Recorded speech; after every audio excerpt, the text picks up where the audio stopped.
दूर गांव में रामदीन नाम का एक आदमी रहता था। वह अकेला था और गरीब परंतु चालाक। बहुत रामदीन अपने घर में खाली बर्तनों को देखकर बोला, मुझे लगता है कि आज मुझे भूखे ही सोना पड़ेगा। मुझे नहीं पता कि अब क्या करना है। सोचने के बाद बोला, चलो सरपंच के पास चलते हैं, अब वही मेरी मदद करेंगे। यह कहकर रामदीन सरपंच के घर चला गया। क्या बात है रामदीन, तुम सुबह सुबह मेरे घर में? सरपंच जी, तुम तो जानते ही हो कि मैं कभी किसी के सामने हाथ नहीं फैलाना चाहता। मैं हमेशा गांव वालों से काम मांगता हूं, परंतु गांव वाले मुझे काम नहीं देते। अभी अभी मैंने रसोई में देखा कि राशन खत्म हो गया है। आप इस गांव के सरपंच हैं, इसलिए मदद करना आपका फर्ज है। यही सोचकर मैं आपके पास आया। गांव वाले आपको पागल कह सकते हैं रामदीन, लेकिन मैं जानता हूं कि आप बहुत चालाक हैं। अब मैं गांव वालों की मूर्खता का क्या करूं?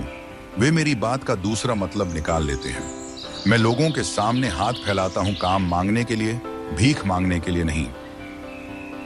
हाँ तो ठीक है, अगर ऐसा है तो आप यहाँ क्या करने आए हैं? मैं अच्छी तरह जानता हूं सरपंच जी कि आप मुझसे भी यही सवाल पूछेंगे। देखिए सरपंच जी, आपकी बेटी जो 12 साल की है, कहानी सुने बिना नहीं सोती। और आप जानते हैं कि मैं कहानियां कितनी अच्छी सुनाता हूं। अगर आप मेरी मदद करेंगे तो मैं उसे आज रात फिर कहानी सुनाऊंगा और वह चैन की नींद सोएगी। यह सुनकर सरपंच मुस्कुराने लगा और उसने रामदीन को कुछ पैसे दे दिए। रामदीन मुस्कुराकर वहां से चला गया। समय ऐसे ही बीतता गया। कुछ दिनों बाद रामदीन के पास पैसे खत्म हो गए। रामदीन ने एक आदमी के घर का दरवाजा खटखटाया। मेरे पैसे खत्म हो गए हैं, मुझे कुछ पैसे चाहिए। बदले में मैं तुम्हारे बेटे को रात को कहानी सुनाऊंगा और वह चैन की नींद सोएगा। अरे, तुम तो कोई काम नहीं करते। कहानी सुनाने के अलावा तुम्हें और कोई काम आता है क्या? तुमने अच्छी अच्छी कहानियां सुनाकर मेरे बच्चों को बिगाड़ दिया है और मैं अपने बच्चों को बिगड़ते नहीं देख सकता, इसलिए यहां से दफा हो जाओ। निकल जाओ, मैं तुम्हारी मदद नहीं करूंगा। भाग जाओ यहां से। रामदीन निराश होकर उस आदमी के घर से चला गया। उसने गांव के हर घर का दरवाजा खटखटाया, लेकिन किसी ने उसकी बात नहीं सुनी। किसी ने उसकी मदद नहीं की। थक हारकर रामदीन गांव की सीमा पर बैठ गया। ऐसा लगता है कि मेरा दाना पानी इस गांव से चला गया है। अब मुझे जंगल में शरण लेनी पड़ेगी। यह कहकर रामदीन जंगल की ओर चल दिया। अब तो बुढ़ापा भी मुझ पर हावी हो रहा है। ऐसा लगता है जैसे मैं एक कदम भी आगे नहीं बढ़ पाऊंगा।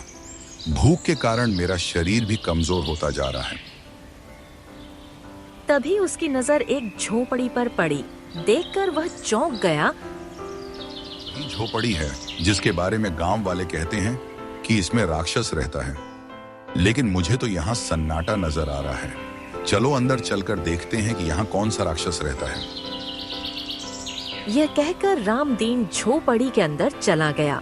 झोपड़ी में एक बहुत ही सुंदर पंछी था। रामदीन को देखकर पंछी की आंखों में अजीब सी चमक आ गई। पहली बार कोई इंसान इस झोपड़ी के अंदर आया है। इसका मतलब है कि तुम सच में एक बहादुर आदमी हो। यह सुनकर रामदीन हैरान रह गया। वह मन ही मन सोचने लगा, यह इंसानों की भाषा बोल रहा है। इसका मतलब है कि यह कोई साधारण पंछी नहीं है। यह निश्चित रूप से एक बड़ा रहस्य है। तुम कौन हो और इंसानों की भाषा कैसे बोल रहे हो?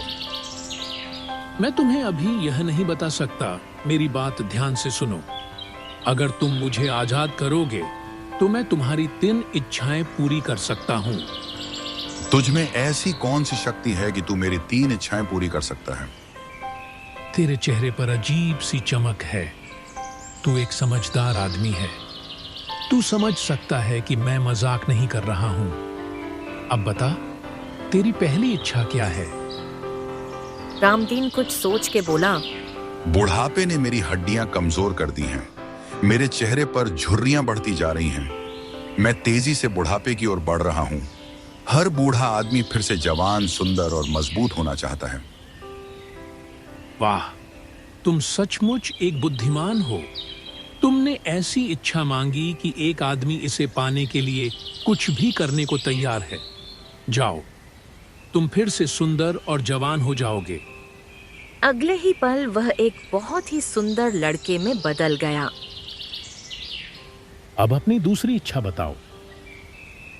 मैं ऐसी जगह रहना चाहता हूं जहां मुझे कोई परेशान ना करे। मैं कुछ दिन शांति से अकेला रह सकूं। वहां मेरे पास खूब सारा पैसा और सुख सुविधा की सारी जरूरतें हों। ठीक है, तुम झोपड़ी के बाहर जाकर देख सकते हो। जैसा तुमने कहा था, तुम्हें सब कुछ मिलेगा। आगे की कहानी हम जल्दी ही पार्ट 2 में लेके आएंगे। तब तक चैनल को सब्सक्राइब करके वीडियो को लाइक करें। Thanks for watching.